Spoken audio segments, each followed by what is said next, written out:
Spotlight நேயர்களுக்கு வணக்கம். இப்போ நம்ம திரைவிமர்சனத்தில் பார்க்க போகிற படம் அந்தோணி.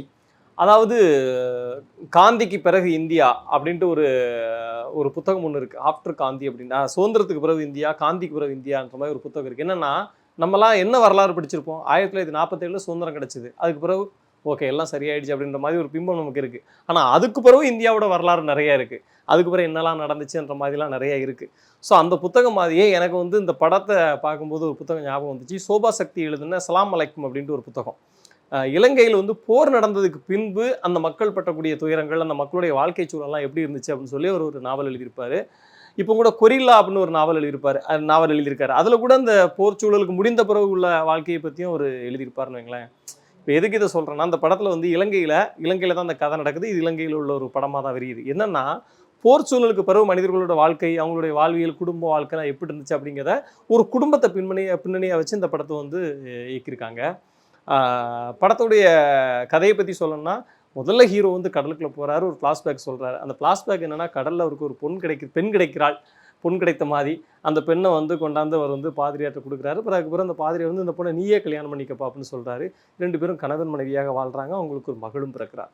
எப்போதுமே ஒரு தந்தைக்கு தந்தைக்கும் மகளுக்குமான உறவு வானத்துக்கும் நிலவுக்கும் மாதிரி, தாகத்துக்கும் தண்ணீருக்கும் மாதிரி, பிரிக்கவே முடியாது. அவங்க ஒரு ஆசைப்பட்டு அதை நிறைவேற்றணும் அப்படின்னு இவங்க நினைப்பாங்க. அந்த பொண்ணு ஒரு ஆசைப்படுது. அன்ஃபார்ச்சுனேட்லி அந்த ஆசை நிறைவேறக்கு முன்னாடி ஒரு அபாயம் நடக்கிறது. அந்த அபாயம் என்ன, அந்த பொண்ணோட ஆசை நிறைவேறியதா, இவர் ஒரு தகப்பனாக இவர் அதை நிறைவேற்றினாரா, இவருக்கு ஏற்பட்ட சோகமான முடிவு என்ன அப்படின்பது ஒரு கதை. இது இல்லாமல் உள்ள ஒரு காதல் கதை இருக்குது.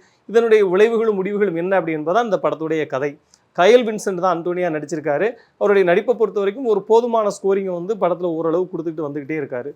அடுத்து டிஜே பானு, அவங்களுடைய பெர்ஃபார்மன்ஸ் அவங்க நடிக்கிறாங்களா இல்லை அந்த உலகத்தில் வாழ்கிறாங்களா அப்படின்னு கண்டே பிடிக்க முடியாத, ஒரு பிரித்தெறிய முடியாத அவ்வளோ அற்புதமான நடிப்பு கொடுத்துருக்காங்க. ரொம்ப டீசெண்டான நடிப்பு, ரொம்ப போல்டான நடிப்பும் கூட. நிச்சயமாக நல்லா கவனிக்கக்கூடிய ஒரு நடிகையாக வலம் வருவதற்கான வாய்ப்பு அவங்களுக்கு இருக்குது அப்படிங்கிறத நம்ம இதில் கன்வே பண்ணிக்கிறோம். நிகழ்கள் ரவி அவருடைய அனுபவம் தான் நடிப்பே. அவர் அவ்வளோ அனுபவம் உள்ளவங்கிறதுனால அவருக்கு இயல்பான ஒரு நடிப்பை கொடுத்துட்றாரு. வேறு அருள்தாஸ், இன்னும் சில நடிகர்கள்லாம் இருக்காங்க. அவங்களுடைய நடிப்புலையும் எந்த குறையும் இல்லாத அளவுக்கு ஒரு டீசெண்டான நடிப்பை கொடுத்துக்கிட்டே இருக்காங்க. இசையமைப்பாளர் இளையராஜா என்ன சொல்லுவாங்கன்னா, ஒரு ஃபிலிமில் படத்தை எடுத்து இளையராஜாவை கொண்டு கொடுத்தா போதும், எதையோ ஒன்று எடுத்து கொண்டு கொடுத்தா போதும், இசை மூலமாக அது ஒரு படமாக்கி கொடுத்துருவாரு அப்படின்னு சொல்லுவாங்க. நிறைய படங்கள் உதாரணம் சொல்ல முடியும். அவரால் காப்பாற்றப்பட்ட படங்கள் நிறையா. இன்னும் சொல்லப்போனால் விளையாட்டாக கூட எங்கள் ஊரில் சொல்லுவாங்க, நடிகர் மோகனும் நடிகர் ராமராஜனும் இளையராஜா வச்சே வாழ்ந்தவங்க அப்படின்னு சொல்லுவாங்க. ஏன்னா அவங்களுக்கு அவ்வளோ ஹிட்டு பாட்டு கொடுத்துருக்காரு, படத்தை அப்படி காப்பாற்றுவார். ஆனால் இந்த படத்தை பொறுத்த வரைக்கும் இது இளையராஜா இசையா அப்படின்ற ஒரு கேள்வி படம் நடுக நமக்கு எழுந்துக்கிட்டே இருக்குது. அதாவது இசை ரொம்ப மோசமாக இல்லை, ஆனால் இளையராஜாக்குன்னு சில தனித்துவம் இருக்குல்ல. ஒரு சோக காட்சி நம்மளை அப்படி உருக்கி எடுப்பார்ல, நம்ம நெஞ்சுக்குள்ளே கையை விட்டு வேதனையை வெளியில் எடுப்பார்ல, அப்படியான மேஜிக்லாம் இதில் நிகழலை அப்படிங்கிறதுக்கு ஒரு வருத்தமான விஷயமா இருக்குது. ரிஷி செல்வம் தான் ஒளிப்பதிவு பண்ணியிருக்காரு. சினிமாட்டோகிராஃபி பொறுத்த வரைக்கும் அல்டிமேட்டாக இருந்துச்சு. அந்த டிஏ கலரிங்காக இருக்கட்டும், சின்ன சின்ன நுணுக்கங்களான ஷார்ட்ஸாக இருக்கட்டும், கடல் சார்ந்த ஷார்ட்ஸாக இருக்கட்டும், எல்லா இடத்துலையும் ஒரு அற்புதமான சினிமாட்டோகிராஃபி பண்ணியிருந்தார். ஒளிப்பதிவாளருக்கு நம்மளுடைய வாழ்த்துக்கள். இன்னும் கொஞ்சம் நேர்த்தியாக சொல்லப்பட்டிருக்கலாம் இந்த கதையை, இன்னும் கொஞ்சம் அழகாக சொல்லப்பட்டிருக்கலாம், இன்னும் மனசுக்கு நெருக்கமாக சொல்லப்பட்டிருக்கலாம் அப்படின்ற கேள்வி நமக்கு படம் நடுக்க இருந்துச்சு. போருக்கு பிந்தைய விஷயங்களை பற்றி சொல்லும்போது இவங்களுடைய வாழ்க்கையை மட்டும் இல்லாமல் இன்னும் எல்லாரோட வாழ்க்கையும் கொஞ்சம் அங்கங்கே கரெக்டாக கன்வே பண்ணி அங்கே இருக்க பொலிட்டிக்கல் ஸ்டாண்டையும் கொஞ்சம் கொண்டு வந்திருந்தா இது முக்கியமான ஒரு ஆவணமாக அந்த படம் இருந்திருக்கும். அந்த இடத்துல கொஞ்சம் இயக்குனர் மிஸ் பண்ணியிருந்தாலும் நிச்சயமாக ஒரு கவனிக்கக்கூடிய படமாக இருக்குது என்பதில் மாற்று கருத்து இல்லை.